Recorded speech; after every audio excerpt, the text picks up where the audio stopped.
ప్రకాశం జిల్లా అద్దంకిలో ఎంఈఎఫ్ నాయకులు ఈ నెల 9న ఒంగోలులో మందకృష్ణ మాదిగ ఆధ్వర్యంలో జరగనున్న మాదిగ ఉద్యోగుల జాతీయ స్థాయి సమావేశానికి సంబంధించిన పోస్టర్ను ఆవిష్కరించారు.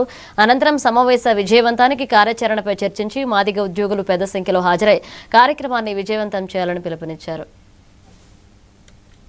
32 సంవత్సరాల పాటు సుదీర్ఘ పోరాటం నడిపినటువంటి మందకృష్ణ మాదిగ గారి నాయకత్వంలో ఈరోజు మాదిగ ఉద్యోగుల సమైక్య సుమారుగా 11 రాష్ట్రాల్లో పుంజుకోవడం జరిగింది.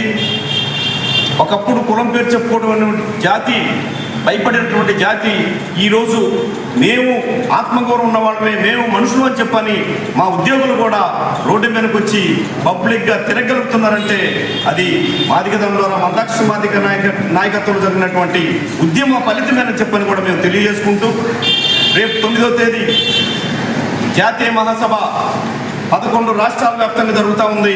మరి ఈ జిల్లాలో ఉన్నటువంటి మాదిగ ఉద్యోగులందరూ కూడా తప్పనిసరిగా ఈ యొక్క జాతీయ సభ అనేది నిజంగా మన జిల్లాలో జరగటం, మన ఒంగోలులో జరగటం అనేది కూడా గర్వకారణంగా భావించాలని చెప్పని ఈ 11 రాష్ట్రాల నుంచి వచ్చేటువంటి ప్రతినిధులందరికీ కూడా మనం ఒక దిక్సూచిగా ఈరోజు భారతదేశ వ్యాప్తంగా కనపడతా ఉన్నాం.